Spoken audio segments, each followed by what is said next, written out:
students, now we will discuss about the Person with Disability Act 1995.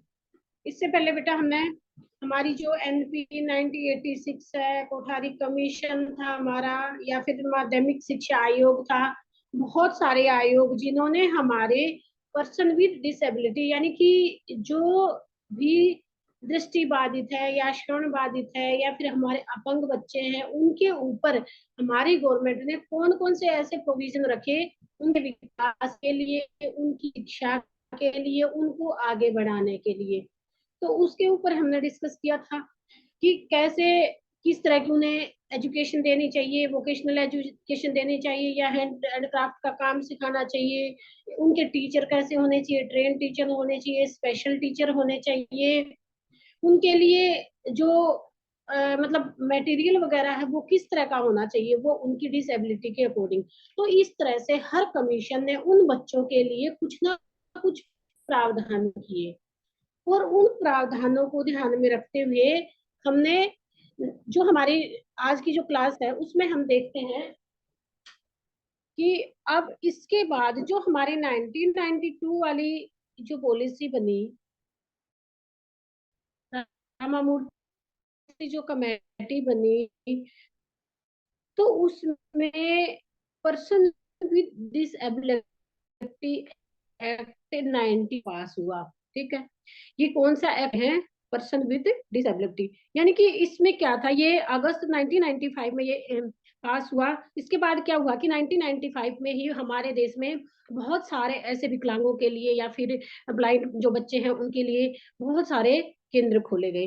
तो इसमें ही जैसे person with disability act के तहत ही हमारी जैसे यूपी सरकार ने 1995 में हमारे एक विकलांग कल्याण विभाग की स्थापना की गई। इसके बाद देहरादून में भी की गई, जयपुर में भी की गई। तो इस तरह से विकलांग जो विभाग है, यानी कि विकलांग क्या होते हैं बेटे, जो डिसेबिलिटी जो पर्सन होते हैं, जो बच्चे होते हैं, जो जिन्हें किसी न किसी प्रकार की कोई ना कोई डिसेबिलिटी जिसके अंदर होती है, उनके लिए अलग से संस्थान खोले गए उनको एजुकेशन देने के लिए। तो इसमें क्या क्या किया गया? सबसे पहले तो क्या किया गया कि इन बच्चों को ज्यादा से ज्यादा इनकी जो विकलांगता है वो, जैसे कुछ गवर्नमेंटों ने क्या किया कि 80% तक अगर डिसेबिलिटी है तो उसको माना गया, इससे अगर ऊपर है तो डिसेबल में अगर वो बच्चा काउंट होता है, और नहीं तो उसको नहीं माना गया। कुछ ने माना कि 90% तक होने चाहिए, कि 90% तक रिजर्वेशन मिला। तो सारी गवर्नमेंट ने 5% रिजर्वेशन रखा है, कुछ ने 3% रिजर्वेशन रखा है। मान लो एक बच्चा बिल्कुल 90% तक उनसे चला नहीं जाता, या उनको किसी न किसी प्रकार की अंग कोई भी बाधित है उसका, तो उसके तहत उनको 3%, मान लो सरकारी नौकरी है तो उसमें 3% उसको रिजर्वेशन मिलेगा। तो ये हमारी गवर्नमेंट ने, हमारा हरियाणा गवर्नमेंट ने भी 3% रखा हुआ है। तो ये उस बच्चे की डिसेबिलिटी के अकॉर्डिंग, कि उसका जो सर्टिफिकेट होता है वो सर्टिफिकेट गवर्नमेंट के द्वारा बनाया जाता है, उसकी डिसेबिलिटी है वो डॉक्टरों के द्वारा चेक की जाती है, फिर उसको सर्टिफाई किया जाता है, और फिर जो हमारे मेडिकल ऑफिसर जो होते हैं जैसे CMO वगैरह, वो उसकी स्टैंप लगाते हैं या उसको प्रूव करते हैं। और जैसे ही कोई, जैसे अगर हमारी गवर्नमेंट कोई नौकरी भी निकालती है तो उसमें हम देखते हैं तो जैसे मेल के लिए, फीमेल के लिए, या डिसेबल बच्चों के लिए अलग है, या फिर गर्ल्स चाइल्ड के लिए। तो इस तरह से बहुत सारी वैकेंसियां जो निकलती हैं उनमें इन बच्चों को 3% कोटा दिया जाता है। तो इस तरह से जो हमारा PWD एक्ट था 1995, वो हमारा बना, और उसमें यही माना गया कि इन बच्चों को स्टेट लेवल, सेंट्रल लेवल के साथ साथ स्टेट लेवल पर भी इन बच्चों को ज्यादा से ज्यादा बेनिफिट प्रदान किए जाए। दूसरा क्या था कि इनको आर्टिफिशियल जो, अगर किसी बच्चे के किसी पैर में कोई दिक्कत है तो उनके लिए आर्टिफिशियल जैसे जूते वगैरह का प्रावधान करना, या फिर कोई आर्टिफिशियल अंग उनको प्रदान करना। तो इस तरह के भी बहुत सारे मेडिकल में जो रिसोर्सेज हैं उनका भी अरेंजमेंट किया गया। इसके बाद क्या था कि इन बच्चों को ज्यादा से ज्यादा मोटिवेट करो। अगर 5वीं कक्षा के बाद कोई बच्चा विकलांग है, और अगर वो 5वीं कक्षा के बाद अपनी पढ़ाई छोड़ देता है, तो उस बच्चे को उसके जो ड्रॉबैक है, क्या कमियां थी जिसके कारण उस बच्चे ने पढ़ाई छोड़ी, तो उसको ज्यादा उस स्कूल तक लाना, उसकी एजुकेशन को आगे बढ़ाना, ये हमारी गवर्नमेंट ने इनके लिए प्रावधान किया गया। इसके बाद क्या था कि ये कौन कौन से बच्चे थे, तो इन्होंने जैसे किसी कमीशन ने हमारे 7 टाइप्स बताए हैं, किसी ने 4 टाइप्स बताए हैं, किसी ने 6 टाइप है। तो इसके आधार पर, जैसे मैंने स्टार्टिंग में ही फर्स्ट क्लास में ही मैंने आपको करवा था कि डिसेबल्ड बच्चे थे, जैसे कुछ विजुअली इम्पेयर्ड थे, कुछ हियरिंग थे, कुछ बच्चे हमारे जैसे बच्चे थे, कुछ मेंटली रिटायर्ड बच्चे थे, कुछ गिफ्टेड चिल्ड्रन थे। तो इस तरह से जो मैंने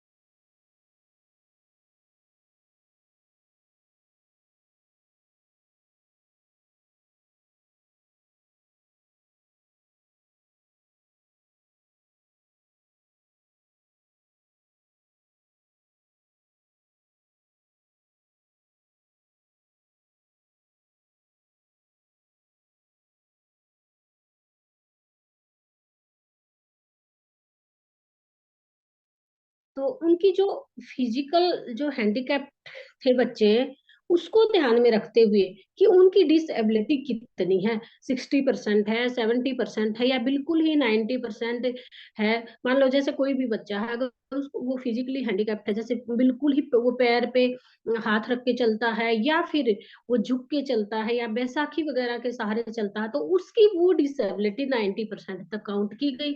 और उसी को ध्यान में रखते हुए हमारी सेंट्रल और स्टेट गवर्नमेंट ने ये प्रावधान किया गया कि इन बच्चों को कुछ आर्टिफिशियल्स जो अंग है वो भी प्रदान किए गए, उनको बैसाखी वगैरह भी दी गई, व्हील चेयर वगैरह भी दी गई, और उनके पढ़ने का अरेंजमेंट इस तरह से किया गया कि उनकी उनको किसी भी प्रकार की कोई दिक्कत ना हो। तो इसके लिए क्या था कि जैसे उनकी विकलांगता 40% से अगर कम है, तो वो बच्चे क्या है कि एक हमारी जो समावेशी जो इंक्लूसिव एजुकेशन की जो क्लास है उसमें वो बच्चे पढ़ सकते हैं। लेकिन जब उनकी डिसेबिलिटी इतनी ज्यादा बढ़ जाती है, 90% या इससे अबो हो जाती है, तो उनके लिए स्पेशल क्लास का अरेंजमेंट किया गया। तो इसी प्रकार से बेटा जो हमारा आर्टिकल 26 और 30 है, तो इसमें भी यही बोला गया कि विकलांग बच्चों को जो 18 वर्ष से कम हो, उनको फ्री और कंपल्सरी एजुकेशन, जो हमारा आर्टिकल 21A कहता है, तो उसमें क्या है कि 6 वर्ष से 14 वर्ष तक के सभी बच्चों को फ्री और कंपल्सरी एजुकेशन दे। लेकिन इन विकलांग बच्चों के लिए ये बोला गया कि जो बच्चे बिलो 18 हैं, यानी 18 से कम हैं, उनको 14 से नहीं, 6 से 14 तो था ही हमारा, लेकिन जो डिसेबल बच्चे हैं उनको, जो 18 से बिलो है, यानी 18 वर्ष से कम है, उनको फ्री और कंपल्सरी एजुकेशन दी जानी चाहिए। इसके बाद क्या था कि उन्होंने ये भी माना, अगर कोई भी शिक्षा संस्थान इन बच्चों से किसी भी प्रकार की फी वगैरह अगर इनसे लेती है, तो उसके ऊपर कम से कम 25,000 और ज्यादा से ज्यादा 40,000 जुर्माना भी लगाया गया। तो इस तरह से बहुत सारे इनके लिए प्रावधान किए गए।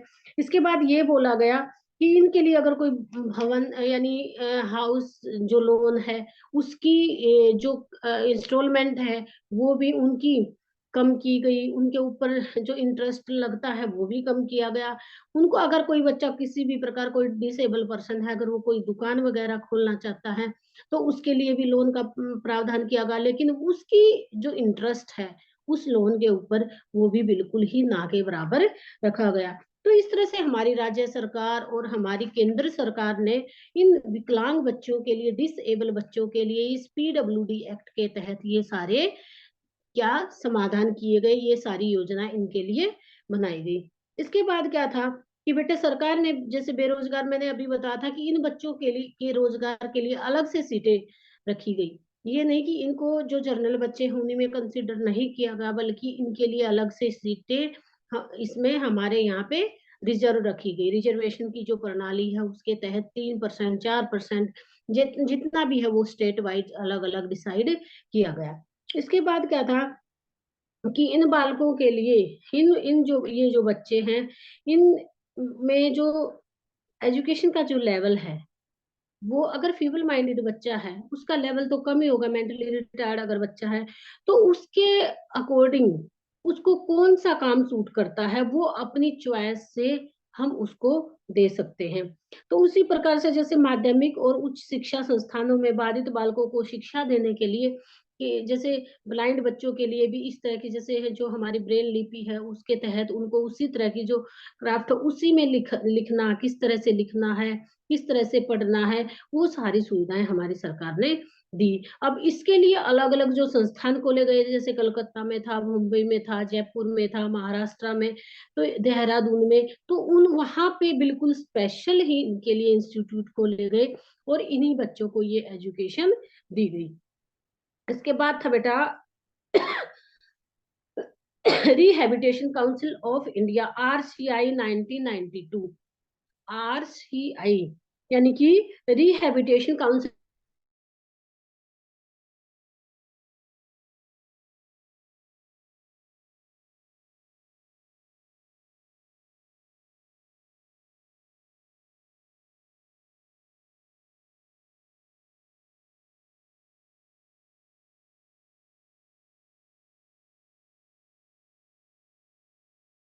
आई। उसके बाद हमारा PWD एक्ट जो 1995 बनकर तैयार हुआ। तो इसके बाद क्या था कि जो हमारे 1993 में जो अमामूर्ति कमेटी 1992 में आई, और 1993 में हमारी जो RCI एक कमेटी बनी, एक काउंसिल बनी, एक संस्था का, एक समुदाय का एक गठन किया गया। उसमें क्या माना गया कि भारतीय पुनर्वास अधिनियम 2000 में संशोधित किया जाए ताकि इसे और प्रभावशाली बनाया जाए। यानी कि जो हमारा पुनर्वास योजना या जो परिषद 3 में वो बनी, तो ये माना गया कि 2000 में इसको, इसमें इम्प्रूवमेंट किया जाना चाहिए। यानी कि टाइम टू टाइम देखो, जैसे अगर एक कक्षा है या कोई भी हम संगठन या ऑर्गेनाइजेशन हम बनाते हैं, तो उसमें हम देखते हैं 1 साल हम उसके ऊपर वर्क करते हैं, फिर उस जो वर्क है उसमें देखते हैं कि हमने कितना इसमें अचीव किया है, कितना लॉस हुआ है, कितना बेनिफिट हुआ है। उसी प्रकार से इन बच्चों के लिए जो PWD एक्ट और जितने सारे हमारे कमीशन बने थे, उन्होंने जो जो योजनाएं बनाई थी, उनके ऊपर कितना अमल हुआ, ये कितनी फलीभूत हुई, कितना इनका बेनिफिट हुआ, किस लेवल तक, ग्राउंड लेवल तक ये लागू हुई या नहीं हुई, जो हमारा रूरल जो बैकग्राउंड है, उन बच्चों तक ये सारी योजनाएं पहुंची या नहीं, करने के इन चीजों का मूल्यांकन करने के लिए जो हमारा एक्ट बना, जो RCI जो एक्ट बना है, उसमें यही माना गया कि हमने जो योजना बनाई है उसमें 2 वर्ष 3 साल या फिर 4 साल 5 साल के बाद हमें टाइम टू टाइम इसका मूल्यांकन करना भी बहुत जरूरी है, ताकि हम अपनी जो प्रोग्रेस जो रिपोर्ट है उसमें ये देख सके कि हमारी जो योजनाएं हैं किस लेवल तक हमें बेनिफिशियल है या नहीं है। तो इस इन चीजों को ध्यान में रखा गया।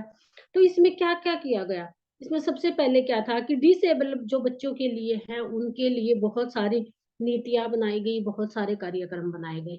ठीक है, कि उनमें कि कौन कौन सी नीति के तहत इन बच्चों को शिक्षा देनी चाहिए, इनके आवास की योजना भी होनी चाहिए, इनके लिए भोजन की व्यवस्था भी होनी चाहिए, पढ़ाई की भी होनी चाहिए, स्टेशनरी की भी होनी चाहिए, यातायात अगर जैसे स्कूल दूर है घर से, तो उनके लिए जो कन्वेंस की जो व्यवस्था है वो भी होनी चाहिए साथ। और जो हमारी केंद्र सरकार है, उन्होंने जो भी संस्थाएं खोली गई, उनमें ये सारी जिम्मेदारियां उनको दी गई और उसको निभाने के लिए उनको टाइम टू टाइम जो फंड है वो भी दिया गया। ठीक है, तो इसके बाद क्या था कि इन संस्थाओं में जितनी भी ये जो हमारी संस्थाएं खोली गई, उनको सेंट्रल या स्टेट गवर्नमेंट की तरफ से मान्यता भी मिलनी चाहिए, यानी कि उनको फंड भी प्रोवाइड किया जाना चाहिए। अगर कोई प्राइवेट संस्था है,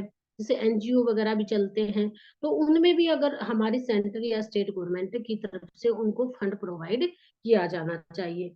इसके बाद क्या था कि विकलांग बच्चों के लिए ट्रेनिंग का प्रोविजन होना चाहिए, यानी कि ट्रेनिंग कैसी होनी चाहिए, उनकी जो डिसेबिलिटी है उसके अकॉर्डिंग उनकी ट्रेनिंग भी होनी चाहिए। दूसरा क्या था, नई नई जो टेक्नोलॉजी है उन बच्चों के लिए वो यूज होनी चाहिए, उनका करिकुलम भी फ्लेक्सिबल होना चाहिए अकॉर्डिंग टू देयर डिसेबिलिटी। अगर करिकुलम अच्छे हैं उनके साथ सर्वाइव वो नहीं कर पाएंगे, उनके साथ वो नहीं चल पाएंगे। तो इस तरह से बहुत सारी योजनाएं बनाई गई। दूसरा क्या था कि पुनर्वास कार्यों में लगे व्यक्तियों के लिए पुनर्वास के केंद्रीय पंजीकरण रजिस्टर को अंकित किया गया, यानी कि जो हमारा रिहेबिलिटेशन का जो प्रोग्राम था, आरसीआई जो था, तो पुनर्वास की जो योजना थी उन बच्चों के लिए, उसमें एक रजिस्टर यानी कि एक रजिस्टर भी मेंटेन किया जाना चाहिए, ताकि उसमें रिकॉर्ड होना चाहिए कितने बच्चे आए हैं, कितने बच्चे गए हैं, कितने बच्चे अभी यहाँ पर रह रहे हैं। तो इस तरह का पूरा, इसके बाद क्या था कि इनका जो मेन जो मकसद क्या है, कि जो हमारे रिहेबिलिटेशन जो काउंसिल ऑफ इंडिया है 1992 में जो आई है, तो इसका क्या था मेन ऑब्जेक्टिव। इनका मेन ऑब्जेक्टिव यही था कि इन बच्चों के लिए ऐसी नीतियां बनाई जाए, ऐसे कार्यक्रम लागू किए जाने चाहिए, ताकि ये बच्चे भी अपनी लाइफ में आगे बढ़ सके, उन्नति कर सके, तरक्की कर सके। दूसरा क्या था कि विकलांग को शिक्षा देने के लिए प्रशिक्षण के लिए मान यानी स्टैंडर्ड जो ट्रेनिंग कार्यक्रम है, यानी कि ऐसे जो स्टैंडर्ड के कार्यक्रम वगैरह होने चाहिए, ताकि ये बच्चे भी ट्रेनिंग ले सके। इसके बाद क्या था कि जो पुनर्वास जो योजना है, इसमें शैक्षिक स्तर के साथ साथ यानी एजुकेशन के साथ साथ ट्रेनिंग लैब, देखो ये इन्होंने क्या बोला कि एजुकेशनल जो प्रोग्राम है वो तो होने ही होने हैं, इनके साथ साथ इनको ट्रेनिंग जो प्रोग्राम है वो भी उनके लेवल के अकॉर्डिंग, यानी कि जैसे उनकी डिसएबिलिटी के अकॉर्डिंग उनको ट्रेनिंग के प्रोग्राम भी देने चाहिए, यानी कि साथ साथ एजुकेशन के साथ साथ उनको ट्रेनिंग भी देनी चाहिए, प्रशिक्षण भी दिया जाना चाहिए।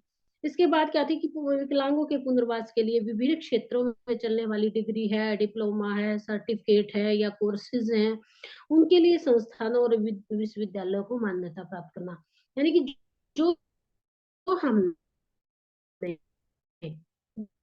जितने इंस्टीट्यूट खोले थे इन डिसेबल बच्चों के लिए, डिसेबल जो बच्चों के लिए, तो उन सेंटरों से जो हमें डिग्री या डिप्लोमा या जो भी सर्टिफिकेट वगैरह दिया जाता था, तो वो हमारी जो यूनिवर्सिटी है उनके द्वारा उनको मान्यता दी जानी चाहिए। यानी कि ये नहीं कि किसी भी इंस्टीट्यूट में अगर बच्चा पढ़ा है और उसका जो सर्टिफिकेट है, चाहे वो हमारी स्टेट गवर्नमेंट से उसको मान्यता हो या फिर हमारी सेंट्रल गवर्नमेंट से, तो क्योंकि उन संस्थानों को चलाने वाली, उनको मान्यता प्रदान करने वाली हमारी केंद्र या राज्य सरकारें ही है या फिर हमारी यूजीसी है। तो इस तरह से ये भी समाधान किया गया कि कल को अगर वो बच्चा पढ़कर निकलता है या कोई ट्रेनिंग करता है या कोई कोर्स वगैरह करता है और फिर वो जाता है, तो उसको अगर ये नहीं कि वो वैलिड नहीं है, तो उसकी वैलिडिटी के लिए उसको हमारी जो यूजीसी है, जितनी भी यूनिवर्सिटी है, कौन सी यूनिवर्सिटी या उनकी मार्कशीट भी वैलिड हो सके। इसके बाद नेक्स्ट क्या था हमारा, अब है आरटीई 2009, शिक्षा का अधिकार। बेटे ये मैंने पहले भी करवा था। तो आरटीई क्या था, RTE right to education act 2009। तो ये तो मैंने पहले ही बताया था आप लोगों को कि हमारा 2009 में हमारा ये आरटीआई इसके तहत 2010 में इसको लागू किया गया। इसमें 6 से 14 वर्ष तक के बच्चों को फ्री और कंपल्सरी एजुकेशन का प्रावधान किया गया। तो इसमें क्या था कि ये एक बहुत बड़ा फैसला था, जिसमें जो हमारी यूएनओ के तहत इसको डिसीजन लिया गया। फिर हमारे इंडिया में जो पार्लियामेंट थे, जो उसके दोनों सदन थे, जो हमारे लोकसभा और राज्यसभा में, इसको पारित किया गया और विभिन्न जो राज्य की विधानसभाएं हैं उसमें भी इसको पारित किया गया कि हाँ आरटीई हमारा होना चाहिए, राइट टू एजुकेशन एक्ट।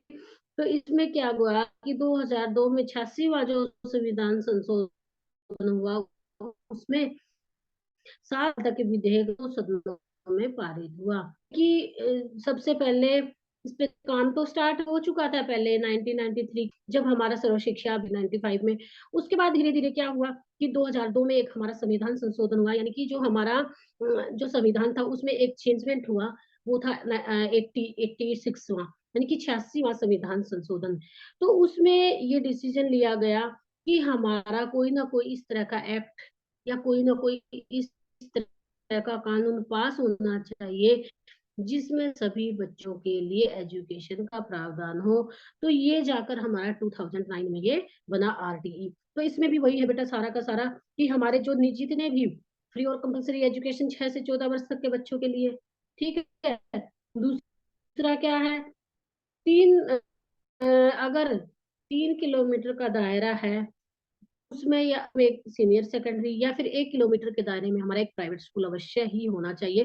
दूसरा क्या था कि इस अधिनियम के प्रारंभ के 3 वर्ष की अवधि के भीतर ही विभिन्न सीमाओं में विद्यालय स्थापित किए जाने चाहिए। यानी ये एक्ट जब आया तो उसमें ये माना गया कि 3 साल के अंदर हमारा प्राइमरी स्कूल है या फिर सेकेंडरी है या सीनियर सेकेंडरी स्कूल है, वो बनकर तैयार हो जाना चाहिए, ये रखा गया। इसके बाद बोला गया कि निजी विद्यालय में अल्प आयु वर्ग के बच्चों के लिए 25% सीटें आरक्षित होनी चाहिए। यानी कि जितने भी प्राइवेट स्कूल थे, कॉलेजेस थे, उसमें 25 सीटें इन बच्चों के लिए रिजर्वेशन होनी चाहिए जो हमारे डिसेबल बच्चे हैं। तो इस तरह से इसके बाद क्या था, सुविधा होनी चाहिए, बुक्स भी होनी चाहिए, उनका करिकुलर चाहिए, ट्रेन टीचर होने चाहिए, इंक्लूसिव जो क्लासरूम है वो होना चाहिए। इसके बाद क्या था कि जैसे उनको किसी भी लेवल के, उनके लेवल के अकॉर्डिंग उनके स्पोर्ट्स हैं, को करिकुलर एक्टिविटीज हैं, तो ये सारे के सारी सुविधा उनको चाहिए। इसके बाद क्या था कि जैसे इन में जो हमारे प्राइवेट संस्थाएं हैं उनमें पढ़ने वाले बच्चों के साथ जो उनकी फीस वगैरह है वो नहीं ली जानी चाहिए। अगर कोई संस्था उनसे कोई फीस वसूली करती है तो उस पर दंड, उसको दंड दिया जाना चाहिए, या फिर उनके ऊपर जैसे कोई भी जुर्माना 25,000 रुपए जैसे स्टार्टिंग में डिसाइड किया गया वो लगा देना चाहिए। तो इस तरह से बहुत सारी इन बच्चों के लिए हमारी सरकार है या किसी भी प्रकार की पनिशमेंट दी जाती है तो वो भी दंडनीय अपराध घोषित किया गया। इनके लिए टीचरों की, क्लासरूम की सारी व्यवस्थाएं होनी चाहिए।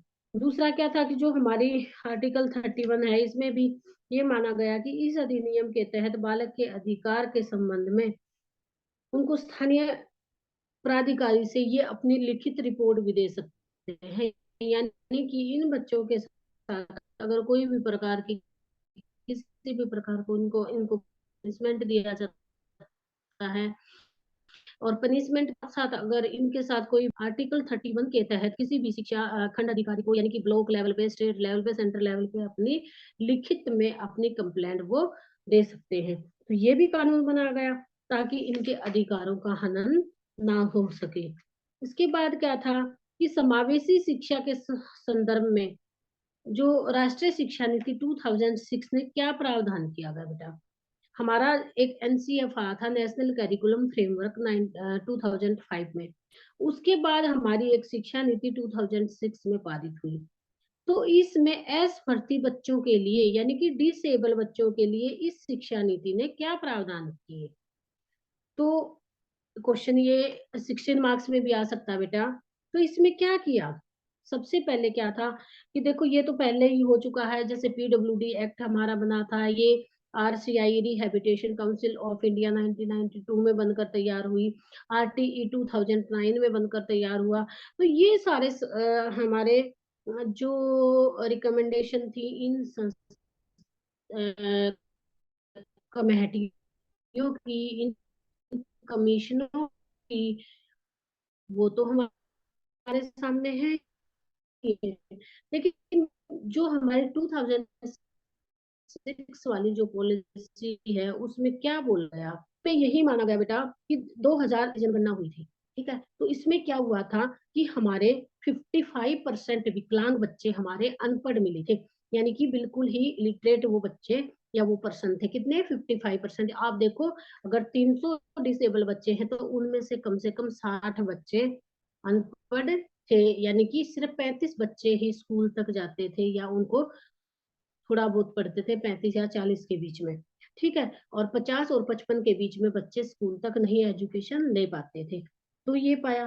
तो इसमें जब जब हमारी सरकार ने इतने सारे इनको प्रावधान इनके लिए किए हैं, इनके लिए योजनाएं बनाई हैं, छात्रवृत्ति दी गई है, इनके आवास की सुविधाएं की गई थी, और दूसरा क्या था कि खाने की व्यवस्था की, फिर भी ये बच्चे वहां तक नहीं पहुंच पाते थे।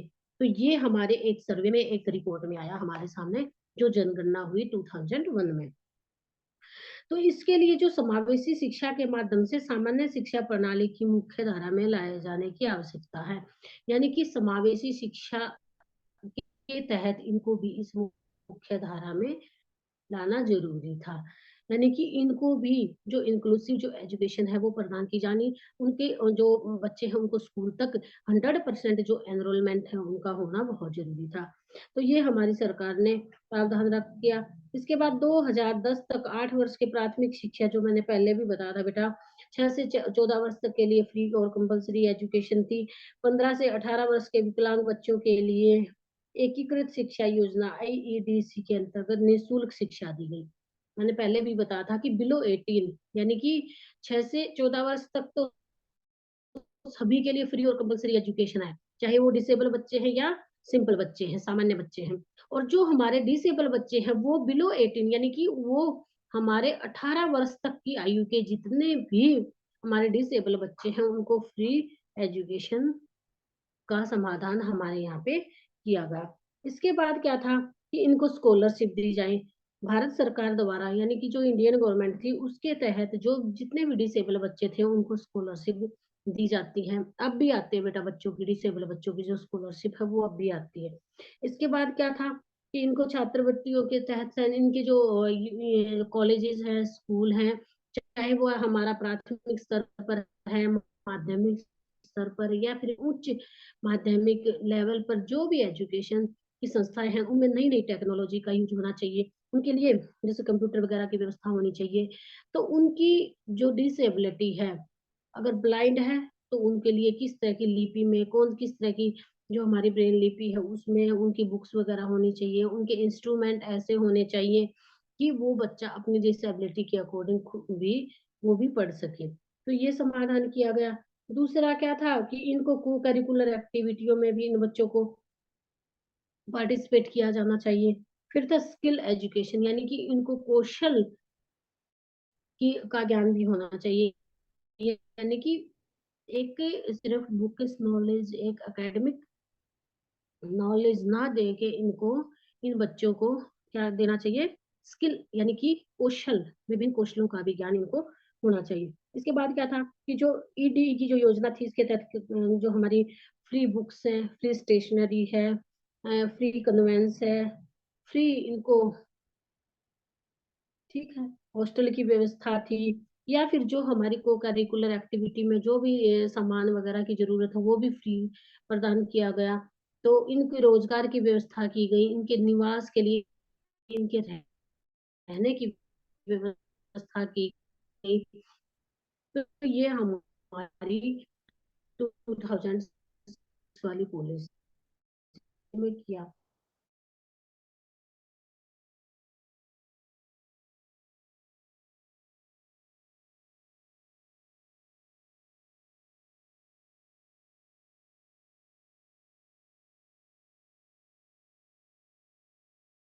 की जानी चाहिए, या फिर डिसेबल जो इंस्टीट्यूट है इन बच्चों के लिए, विकलांग बच्चों के लिए, उनकी ज्यादा से ज्यादा स्थापना की जानी चाहिए। दूसरा था कि ये बच्चे, इन बच्चों की किसी प्रकार की बाधा ना आए, इसके लिए हमारी गवर्नमेंट ने टाइम टू टाइम जो हमारी योजनाएं हैं उनका भी मूल्यांकन करना चाहिए, और उनका मूल्यांकन करने के बाद जो हमारे सामने कमियां आती हैं उन कमियों को भी दूर किया जाना चाहिए। तो इस तरह से इन बच्चों को जो जितनी भी इनके मार्ग में जो भी बाधाएं थी उनको दूर करते हुए इनको टेक्निकल एजुकेशन या फिर हमारे को करिकुलर एक्टिविटी है या वोकेशनल एजुकेशन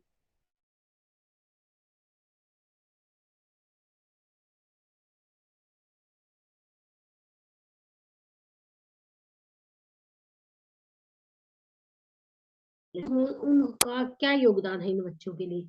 ये तो था हमारे कमीशन।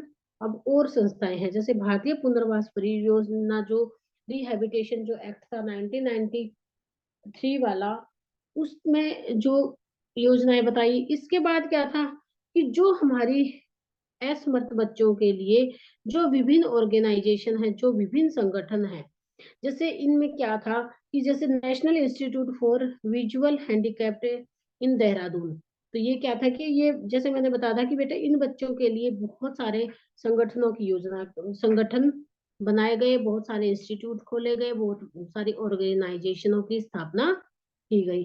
तो इनमें भी वही था कि इनके लिए नीतियां बनाना, इनके लिए प्रोग्राम तैयार करना, फ्री और कंपलसरी एजुकेशन देना, इनका टाइम टू टाइम इवेल्युएशन करना, फ्री बुक्स देना, फ्री कन्वेंस है, या फिर उनके आवास की योजना है, रेजिडेंशियल स्कूल खोले गए, इनकी डिग्री और डिप्लोमा जिस संस्थान थे उनको मान्यता प्रदान की गई। तो वही सारी चीजें हैं। तो इसमें जैसे 1993 में देहरादून में 39 में देहरादून में इनके लिए National Institute for Visual Handicapped in Dehradun, यानी कि इन बच्चों के लिए जो दृष्टिबाधित बालक हैं उनके लिए ये प्रशिक्षण केंद्र खोला गया। इसमें विद्यालय विभाग यानी कि स्कूल भी था, लाइब्रेरी भी थी, ट्रेनिंग सेंटर भी था, रिसर्च सेंटर खोला गया और वोकेशनल एजुकेशन दी गई, साइकोलॉजिकल डिपार्टमेंट था, और जो दूसरी को करिकुलर एक्टिविटी के लिए भी अलग अलग डिपार्टमेंट खोले गए। तो इसमें जो पूर्ण रूप से जो दृष्टिबाधित बालक थे उनके लिए अलग से सेंटर, अलग से ये योजनाएं बनाई गई, और जो कुछ यानी कि जिनको आंशिक रूप से यानी कि कम जो ब्लाइंड थे, जो एक बिल्कुल अंधा होता है कि बेटा दृष्टिबाधित बालक वो होता है जिसको थोड़ा बहुत अगर हम ट्रीटमेंट वगैरह करें तो उसकी दृष्टि जो बाधिता है वो दूर हो सकती है, यानी कि अल्प दृष्टि बाधित बालक। तो इस तरह से जो इंस्टीट्यूट खोले गए उनमें अलग अलग डिपार्टमेंट इनके लिए खोले गए इन बच्चों के लिए। वो कौन से, चाहे स्कूल था, लाइब्रेरी था, या फिर साइकोलॉजिकल लैब लैब वगैरह हुई, या फिर रिसर्च लैब थी, वोकेशनल एजुकेशन के लिए ट्रेनिंग सेंटर था, स्किल डेवलपमेंट के लिए अलग से जो विभाग था उनकी स्थापना की गई। ठीक है। इसके बाद क्या था कि national Institute for mentally retired या मेंटली हैंडिकैप्ड बच्चे, वो क्या कब खुला? वो हमारा मानसिक बाधित बालकों के लिए 1984 में।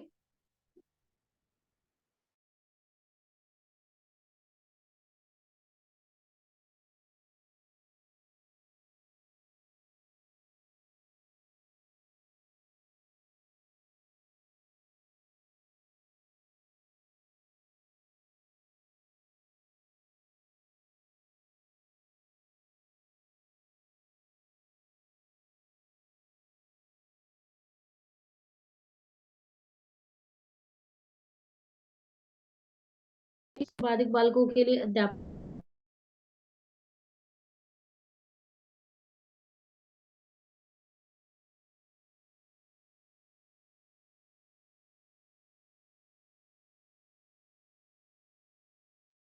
मेंटली रिटायर्ड जो बच्चे थे उनके लिए जो ट्रेनिंग सेंटर खोले गए, उसमें ये देखा गया कि उनकी जो टीचर उनके लिए रखे गए वो 3 वर्ष की डिग्री होल्डर हैं, यानी यानी कि कम से कम 3 वर्ष की जो डिग्री वाला टीचर ही, जैसे स्पेशल एजुकेशन में अगर डिग्री करते हैं तो वो 3 साल की कम से कम होनी चाहिए, पीजी भी होनी चाहिए। इस तरह से साइकोलॉजी में अगर बच्चा जैसे साइको ऑनर्स करता है तो वो भी जो मानसिक रूप से जो विकलांग बच्चे हैं उनके लिए टीचर अपॉइंट हो सकते हैं, उनको उनके लिए गाइड बन सकते हैं, उनके एज ए अगर आगे जाके मेडिकल की लाइन में जाते हैं तो साइकियाट्रिस्ट भी वो बन सकते हैं। तो इस तरह की उनकी जो डिसएबिलिटी थी, जो बाध्यता थी, उसी के आधार पर ही उनके जो टीचर थे वो या फिर ट्रेनर थे उनको अपॉइंट किया गया। इसके बाद क्या था कि अध्यापक प्रशिक्षण का 1 वर्षीय डिप्लोमा की कई बार क्या था कि जैसे कम मान लो अगर बच्चा कम मेंटली रिटार्ड है, अल्प मंदिता को बोलते हैं, तो वो बच्चे जो बिल्कुल ही फीबल माइंडेड होते हैं, और कुछ बच्चे क्या होते हैं कि जैसे मिडल में जो आते हैं, उसमें क्या होता है कि उनके लिए कम से कम 1 वर्ष का डिप्लोमा या 1 वर्ष का जो ट्रेनिंग का सर्टिफिकेट है वो उन टीचर्स के लिए होना चाहिए। फिर क्या था कि उनको post matric, sorry, post PG भी होनी चाहिए। जैसे मान लो साइको में हम बीए की है, या फिर बीएससी है, या फिर 2 साल के बाद साइको का है, या 4 साल का इंटीग्रेटेड कोर्स है साइकोलॉजी का, साइको ऑनर्स है, उसके बाद एमफिल वगैरह भी करते हैं, या फिर रिसर्च के सेंटर में पीएचडी वगैरह भी करते हैं, तो वो ऐसे ट्रेन टीचर इन बच्चों के लिए रखे गए इन संस्थानों में। इसके बाद क्या था कि बेटे कलकत्ता में 1979 में इन बच्चों के लिए एक और सेंटर खोला गया। इसमें भी यही सारी की सारी योजनाएं रखी गई, शारीरिक रूप से यानी कि फिजिकली हैंडीकैप्ड बच्चों के लिए।